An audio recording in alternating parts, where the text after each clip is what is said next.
So just another update on the markets, just picking up from what we talked about in our update this morning. It's currently just coming into the end of the European close, so around about 4:30 UK time.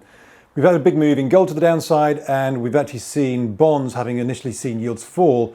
Yields have been coming back a bit, bonds have been selling off a bit. It looks like these are again margin stories, liquidation stories, but the big problem here is for some of the rules-based funds, the risk parity funds, which are under pressure from effectively bonds no longer offsetting the losses in equities, and obviously some pretty shocking moves in the equity market. But the real thing I wanted to pick up on was what we mentioned this morning was when you look at the dollar and how it's been moving, it had been moving in two buckets, which were the kind of risk-off or safe haven trades of places like the yen and the euro versus emerging market currencies and commodity currencies, which had been very much on the weak side. As of now, we've seen quite a dramatic move that we were talking about this morning, where the euro has actually fallen about 1.8%. Even the yen was down 1% at one point. The DXY is up 1.8% in line with the euro. We've seen the Aussie dollar down 3%.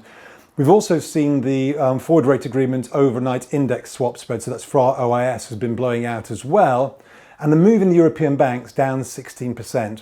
What all this taken together is basically saying is that we've moved from repatriation of capital driving currencies to very much the dash for cash we talked about this morning, which is that there's a shortage of dollars, people need dollars. It's the move here is from just the not being just in the financial sector, but it's moving to the corporate sector, the real economy. And that's where the stresses are beginning to be seen as well. So I think this is something we've got to watch. If the dollar continues this strength, it shows us that there's a genuine dollar shortage out there.